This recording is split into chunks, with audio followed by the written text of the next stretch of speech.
اب ایک آخری بات کہہ کے دعا کرتا ہوں کہ دیکھو بھائی بہت بڑا مجمع ہے ماشاءاللہ، 95% مجھے نوجوان نظر آ رہے ہیں۔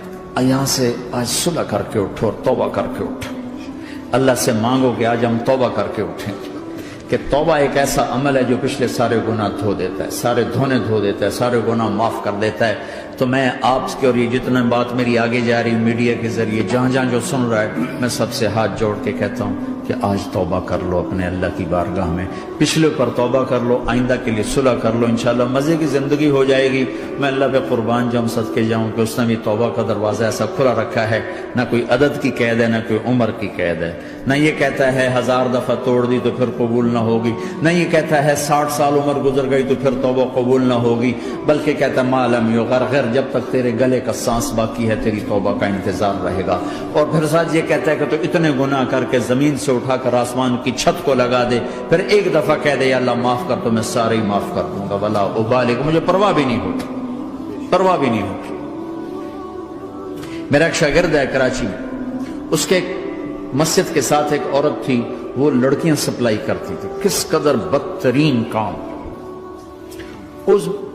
اس نے، میرے شاگرد نے اس عورت کے بیٹے سے دوستی لگائی اور اس کو میرے بیان کی کیسٹ دے دی۔ اس نے کہا یہ سن لینا، اس نے گھر میں جا کے لگا لی، اس کی ماں کام کرتے ہوئے چلتے پھرتے سن رہی، کانوں میں آواز پڑ رہی۔ تھوڑی دیر کے بعد وہ آ گئی، کہنے لگی مجھے بھی سنا دے، تو اس نے سنی، پھر کہنے لگی دوبارہ سنا، پھر دوبارہ سنی، پھر کہنے لگی ایک دفعہ اور سنا، پھر ایک دفعہ اور سنی۔ کہنے لگے یہ کون ہے؟ پتہ نہیں کون ہے۔ کہ کس نے دی؟ کہ یہ مولوی صاحب جو مسجد کا اس نے دی۔ تو اس نے بیٹے کو لیا اور مسجد کے دروازے پر آ کے، لوگ تراویح پڑھ کے نکل رہے تھے، انہوں نے کہا میں یہاں کے امام سے ملنا چاہتی ہوں۔ تو آ گیا، امجد نام ہے اس کا، کہا مولوی صاحب یہ کیسٹ آپ نے دی ہے؟ کہا جی۔ یہ کون ہے؟ کہ میرا استاد ہے۔ کیا نام ہے؟ طارق جمیل۔ کہ اس نے کہا ہے کہ جتنے بھی گناہ کرو توبہ کرو تو قبول ہو جاتی ہے، تو میری توبہ قبول ہو سکتی ہے؟ تمہیں تو پتہ میں کیا کرتی ہوں۔ کہاں بی بی توبہ تو سب کی قبول ہے۔ کہ اچھا پھر میں تمہیں گواہ بناتی ہوں، میری توبہ، میری توبہ۔ اور اگلے دن مسجد میں آنا شروع کر دی تراویح میں، اور دعا کرے یا اللہ اگر میری توبہ قبول ہے تو مجھے اٹھا لے، اگر میری توبہ قبول ہے تو مجھے اٹھا لے، اگر میری توبہ قبول ہے تو زور زور سے دعا کرتی۔ عورتوں کے اس میں جس طرح عورتیں نماز پڑھتی تھی، 29 کی رات سجدے میں اللہ نے اس کو موت دی۔ ساری زندگی لڑکیاں سپلائی کی اور موت آئی رابعہ بصری جیسے۔ توبہ ایسی چیز، اے اللہ میری توبہ قبول ہے تو مجھے اٹھا لے۔ 29 کی رات سجدے میں اللہ نے اس کی روح کو قبض کی۔ تو میرے بھائیو بہنوں، جتنا مجمع آپ موجود ہو، جتنا اس کے ذریعے سے سن رہا ہے، آج توبہ کر لو۔ پتہ نہیں نہ جانے بلا لے پیا کس گھڑی، پتہ نہیں رب کا بلاوا کب آ جائے، تو ہم توبہ کر اور اپنے مالک کو راضی کر۔ تو نیت کرتے ہو میرے ساتھ؟ سارے کرتے ہو نا؟ تو کہو یا اللہ میری توبہ، پھر کہو یا اللہ میری توبہ، پھر کہو یا اللہ میری توبہ۔ اللہ کی قسم اگر دل سے کہا ہے سب معاف ہو۔ میں نواب شاہ میں تھا تو ایک وڈیروں کو جمع گیا، وڈیرے مسجد میں تو آ نہیں سکتے، سندھی وڈیرے، تو ہم نے ایک وڈیرے سائیں کے گھر میں ہی بیان رکھ دیا، تو وہاں آگے سارے، تو ایک وڈیرے کو لے کر بڑی مونچھیں اور جلالی چہرہ اور بہت غلط زندگی، میں نے بیان کیا، وہ بیان میں روتا رہا۔ جب میں نے کہا ہاں بھائی توبہ، میں ہر بیان میں یہ کرتا ہوں کوشش، شاید کوئی ایک آدمی میرے ذریعے سے توبہ کر جائے تو میری بخشش کا سامان بن جائے، تو اس نے زور سے کہا اللہ سائیں توبہ، اللہ سائیں توبہ، اللہ سائیں توبہ۔ ساری زندگی کی غفلتیں تھیں۔ گھر گیا اور یہ ظہر پہ بیان ختم ہوا ہے اور مغرب پہ اس کی موت واقع ہو گئی۔ ساری زندگی گناہوں میں گزار کے وہ گیا جنت میں، کہ توبہ تہدم ما کان قبلہ، کہ توبہ ہر گناہ دھو دیتی۔ شیطان ایک راستے سے آتا ہے، کیا فائدہ توبہ کا، ادھر کرتا ہوں ادھر ٹوٹ جاتی، کیا ارے فائدہ، دیکھو یہ فائدہ نظر آئے کہ نہیں؟ دو فائدے دکھائیں، ایک سجدے میں مری ہے اور ایک ساری زندگی گناہ کر کے ظہر سے مغرب تک کا حصہ اس نے توبہ کا گزارا ہے اور گیا جنت میں۔ کبھی مایوس نہ ہونا اللہ سے کہ میں اتنے گناہ کرتا ہوں، اللہ کیسے معاف کرے گا؟ اللہ بڑا کرے. اللہ تھانے دار نہیں ہے، مہربان ہے، دوست ہے، ہمارا دوست ہے. اللہ سے باتیں کرو، اللہ سے یاری لگاؤ، اللہ کو دکھڑے سناؤ. یا اللہ میرے ساتھ یہ ہو رہا ہے تو کچھ کر دینا. اللہ سے لاڈ کرو جیسے ماں سے لاڈ کرتے ہو. اللہ تو پیار کی چیز ہے نا کہ ڈرنے کی. ہاں ڈرنا ہے اپنے گناہوں کی وجہ سے، لیکن پیار غالب ہو، محبت غالب ہو. وہ نہیں تھا چرواہا موسیٰ علیہ السلام نے سنا کہہ رہا اللہ سیاں تو آویں آ تیری جوہاں کڈاں، تین تیل لاواں، تین کنگھی کراں، تین روٹی کھواواں، تین دودھ پیواواں. یہ اللہ سے باتیں کر رہا. تو موسیٰ علیہ السلام نے اس کو بدبخت یہ کیا کہہ رہا ہے؟ کہہ رہا ہے یا اللہ تو میرے پاس آ، میں تمہیں تیل لگاؤں، تیری جوئیں نکالوں، تیری کنگھی کروں، تجھے بکری کا دودھ پلاؤں. تو وہ تو بیچارہ ڈر کے رونے بیٹھ گیا. جب موسیٰ علیہ السلام طور پر آئے تو موسیٰ علیہ السلام سے اللہ نے کہا موسیٰ تو نے تو میرا یار ہی مجھ سے دور کر دی، مجھے تو اس کی باتیں بڑی اچھی لگتی تھی. تو نے یہ کیا، جا اس کو خوش کر کے جیسے ناراض کر کے آئے. چلو اس روایت میں تو کوئی اونچ نیچ ہو سکتی ہے، کچی پکی بات ہو سکتی ہے، لیکن میرے نبی کی صحیح حدیث بتا رہا ہوں. میرے نبی مسجد میں صحابہ ہنس رہے تھے تو آپ نے فرمایا جو میں جانتا ہوں تم جانو تو تمہارا ہنسنا بند ہو جائے، رونا زیادہ ہو جائے. تو سب صحابہ نے زاروں قطار رونا شروع کر دیا. آپ یہ کہہ کر واپس مڑے، دروازے تک نہیں پہنچے تھے کہ جبریل آ گئے کہ میرے محبوب تو نے میرے بندوں کو اتنا زیادہ ڈرا دیا مجھ سے، جا واپس جا، جیسے رولایا ہے ایسے ہی ہنسا کے آ. اللہ پاک تو ہمارے مالک خالق، ہمارے مہربان ہیں.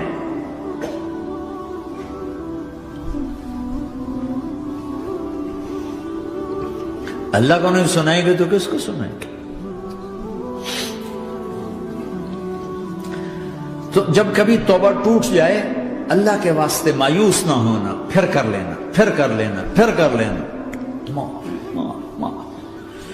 پتہ نہیں کون سی توبہ پکی ہو جائے، پتہ نہیں کون سی توبہ پکی ہو جائے. تو نیت کرتے ہو سارے بھائی؟ اب بہت بڑا مجمع آئے ہو، چھوٹا سا دو چھوٹے سے تبلیغ کے کام. ایک جمعرات کو مرکز میں جاؤ، ایک 3 دن ہر مہینے لگاؤ، ہر مہینے کسی بھی جماعت کے ساتھ چلے جاؤ تو انشاءاللہ آپ کو فائدہ ہوگا.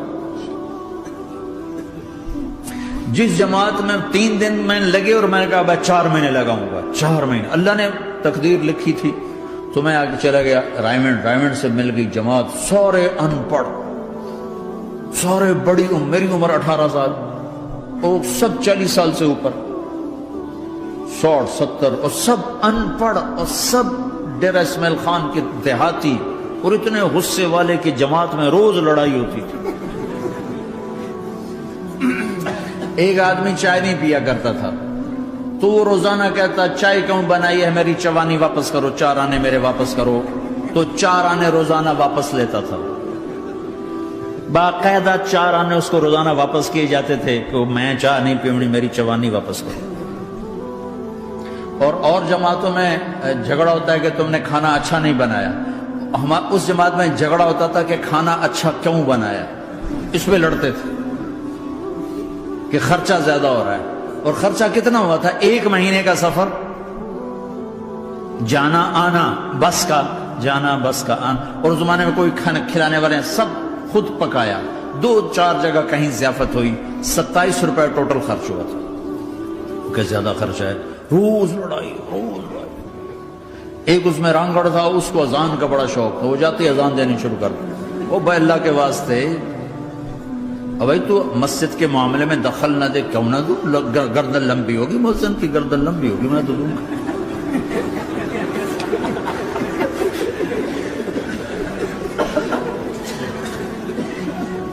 وہ امیر بھی چٹا ان پڑھ تھا، بالکل ان پڑھ، مطلب عجیب وہ نمونہ تھی جماعت. یعنی اس میں ہر ایسا ایلیمنٹ موجود تھا کہ میں بستر اٹھا کے بھاگ جاؤں، لیکن مجھے اسی سے فائدہ ہوتا کہ تبلیغ معلوماتی محنت نہیں ہے، تبلیغ صفات کو سیکھنے کی محنت. علم کو سیکھنے کے لیے مدرسے ہیں، علماء ہیں، تبلیغ تو صفات کو سیکھنے کی محنت. ایمان کیسنا بنا. میں جب واپس آیا تو میں بیٹھا تھا مسجد میں، تو ایک شخص نے پوچھا آپ کہاں گئے تھے، کتنا سفر تھا؟ میں نے بتایا. میں نے کہا آپ نے کیا سیکھا؟ وہ نے مجھ سے کہا آپ نے کیا سیکھا؟ میں نے کہا میں نے اپنی مرضی کے خلاف کرنا سیکھا. کہا ماشاءاللہ ماشاءاللہ، آپ نے بہت سیکھا بہت سیکھا. وہ ساری زندگی اس سے پہلے اپنی مرضی پہ گزر، اپنی چاہتیں، اللہ نے ماں باپ سے دیا ہوا بہت کچھ، لیکن جو میری بنیاد بنی وہ سفر تھا جس میں روز لڑائی ہوتی تھی. تو کسی بھی جماعت میں چلے جاؤ، ویکنڈ چلے جاؤ، یہ نہ دیکھو کون ہے کون، چلے جاؤ. اس جاننے میں اللہ کی ہدایت کا نظام چھپا ہوا ہے. اور تم میں کوئی دو ایسے نہ ہو جو لڑے ہوئے، اٹھتے ہی صلح کرنا. میاں بیوی میں کھٹ بٹ ہے، اٹھتے ہی صلح کرنا. بہن بھائی لڑے ہوئے ہو، ماں باپ سے لڑے ہوئے ہو، اٹھتے ہی صلح کرنا. جو صلح کرنے میں پہل کرے گا اللہ کا محبوب بن جائے گا. شیطان پرانا کھلاڑی ہے نا، اور ہے بھی تجربہ کار، گول بھی بڑے ٹھگا ٹھگ کرتا ہے. نہیں، وہ روزانہ اپنی میٹنگ بلاتا ہے. میٹنگ، ہاں بھائی کیا کیا؟ تو کہتے ہیں جی زنا کرایا، تو ایسے بیٹھا رہتا ہے یوں سر جھکا کر. چوری کرائی، نماز نہیں پڑھنے دی، جوا کھلایا، یوں کرتا. ایک لنگڑا بھیڑتو شیطان پیچھے سے کہتا ہے جی میاں بیوی کو لڑایا، او شاباش، کام تو کر کے آیا ہے. میاں بیوی کو لڑایا، آجا آگے آجا آگے آجا آگے آجا. اس کو بلا کر گلے لگاتا ہے، پھر یہاں اپنے پاس بٹھاتا ہے. وہ بدبخت، تو یہ ہے اصل کام. شرابی کی شراب اس کی ذات تک، میاں بیوی کی لڑائی، نسلیں برباد، خاندان برباد، اولاد برباد.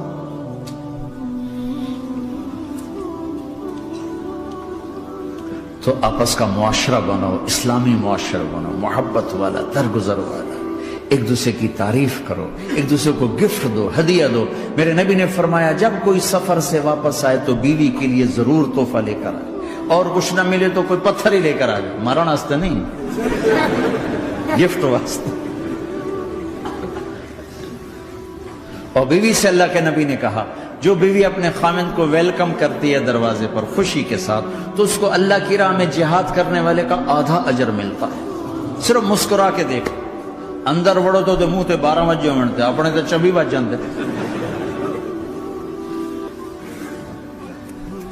کبھی بیوی خامند کو تانا نہ دے، خامند بیوی کو تانا نہ دے. پیار محبت کے انداز میں بات کرو جو دلوں میں. اولاد کو بھی ایسی ڈانٹ ڈپٹ، یہاں تو ویسی ڈانٹ ڈپٹ نہیں ہے، لیکن میرے نبی کا طریقہ بھی یہ نہیں ہے. نیت کرتے ہو انشاءاللہ. درشی پڑھو. اللہم لک الحمد کما انت اہلہ، فصل علی محمد کما انت اہلہ، وفل بنا ما انت اہلہ، انک اہل التقوی و اہل المغفرہ. اے میرے مولا، تیرے ماننے والے بندے بندیوں کا جمع غفیر ہے، بہت بڑا مجمع ہے. میرے اللہ اس غفلت کی جگہ میں یا اللہ یہ تیرے نام لینے والے جمع ہوئے ہیں، تو بھی نظر کرم فرما، نظر کرم فرما، نظر کرم فرما. محبت کی نکاح دے، محبت کی نکاح دے، محبت کا معاملہ فرما. ہم ٹوٹ چکے ہیں، ہمیں جوڑ دے. ہم بکھر چکے ہیں، ہمیں سمیٹ دے. ہم پریشان حال ہیں، ہمارا بن جا یا اللہ. دنیا کے بھی ستائے ہوئے ہیں، شیطان کے بھی ستائے ہوئے ہیں. اور میرے مولا ایمان بھی کمزور ہے، جان بھی کمزور ہے یا اللہ. جیسے کمزور بچے پہ ماں باپ کی محبت زیادہ ہوتی ہے، ہم تیرے کمزور بندے ہیں، ہم پہ اپنی محبت کو زیادہ فرما، اپنی الفت کو زیادہ فرما، اپنے تعلق کو زیادہ فرما. یہ مجمع پتہ نہیں کہاں کہاں سے تیری محبت میں آیا ہے. مستورات بھی، مرد بھی، 3 گھنٹے بیٹھے بیٹھے یا اللہ تیری محبت میں بیٹھے ہیں. نہ کوئی پیچھے سیاست کی غرض ہے، نہ کوئی کسی مال کی غرض ہے، نہ کوئی آہ واہ کی غرض ہے. سب تیری محبت میں آئے. اے میرے مولا تو ہم سب کے دلوں کو اپنی محبت کے لیے قبول فرما لے، قبول فرما لے. یا اللہ تجھ سے دور ہو کر بہت دکھ دیکھے ہیں، تیری نافرمانیاں کر کے بہت دکھ دیکھے ہیں، اے میرے آقا، اے میرے مالک، اے میرے مالک، پتہ نہیں کب تیرا بلاوا آ جائے، تیری عزت کی قسم ہم یہ غفلت کی موت نہیں مرنا چاہتے، ہم یہ غفلت کی موت نہیں مرنا چاہتے، لیکن میرے مولا نفس ہمارے اوپر غالب ہے، ہم سے طاقتور ہے، ہمیں گرا دیتا ہے، ہم ہر دفعہ توبہ بھی کرتے ہیں، پکی نیت بھی کرتے ہیں، لیکن یا اللہ یہ نفس ہمیں گرا دیتا ہے، شیطان اوپر گرا دیتا ہے۔ اے میرے مولا، اے میرے آقا، ہم پہ نظر کرم فرما، جیسے ٹانگوں سے کمزور چلتا ہے تو گر جاتا ہے، ایسے ہی ہم ایمان کے کمزور ہیں، 4 قدم آگے چلتے ہیں تو 50 قدم پیچھے جا گرتے ہیں، ہر دفعہ تجھ سے وعدہ کرتے ہیں پھر ہر دفعہ توڑ کے بیٹھ جاتے ہیں۔ اے رب کریم ذوالجلال اللہ، اے مہربان کریم حنان منان اللہ، آج ہم تیری بارگاہ میں توبہ کر رہے ہیں، تو ہمیں نظر محبت دے دے، نظر عنایت دے دے، اس دل کو قبول فرما لے، ان قدموں کو، ہاتھوں کو، آنکھوں کو قبول فرما لے، ان میں سے ہر کمی نکال دے، ہر گناہ نکال دے، یا اللہ ہماری جسمانی کمیاں بھی دور کر دے، ہمارے سر سے لے کر پاؤں تک، ہمارے سر کے دماغ کے یا اللہ فطور نکال دے، بیماری نکال دے، آنکھوں کا غلط دیکھنا نکال دے، آنکھوں کی بیماری نکال دے، کانوں کا غلط سننا نکال دے، کانوں کی بیماریاں نکال دے، یا اللہ، یا اللہ ہاتھ کی، پاؤں کی، دل کی، سینے کی، پھیپھڑے کی، گردوں کی، ہڈیوں کی، گوشت کی، پوست کی، کھال کی، یا اللہ ہر قسم کی بیماریوں سے ہمیں نجات عطا فرما دے، یا اللہ اس مجمع کی حفاظت فرما، ان کی نسلوں کی حفاظت فرما، جو ہمارے بچے اس ماحول میں گم ہو گئے ہمیں واپس عطا فرما دے، جو بچیاں اس ماحول میں گم ہو گئی ہمیں واپس عطا فرما دے، اور جو تیرے دین پر جمع ہوئے ہیں انہیں ہمت عطا فرما، انہیں روشن نشان بنا، انہیں مشعل راہ بنا، انہیں ہدایت کا نمونہ بنا، ان کو ہدایت کا چلتا پھرتا یا اللہ نمونہ بنا دے، ہدایت کا سورج بنا دے، یا اللہ سچائی ہمارا زیور بنا دے، سچائی ہمارا حسن بنا دے، اپنے اور اپنے حبیب کی محبت ہمارے دل کا وظیفہ بنا دے، اپنے حبیب کی محبت ہمارے دل کا وظیفہ بنا دے، یا اللہ ہم سب سے راضی ہو جا، اس مجمع سے راضی ہو جا، یا اللہ ہم نے توبہ کی اس پہ میں پختہ فرما دے، یا اللہ اس مسجد کو آباد فرما، ہماری مساجد کو آباد فرما، ہمارے مدارس کو آباد فرما، مکاتب کو آباد فرما، جیسے نسل بڑھ رہی ہے ویسے دین کی ضروریات بھی بڑھ رہی ہیں، انہیں اپنے غیب سے پورا فرما، انہیں اپنے غیب سے پورا فرما، انہیں اپنے غیب سے پورا فرما، یا اللہ ربنا آتنا فی الدنیا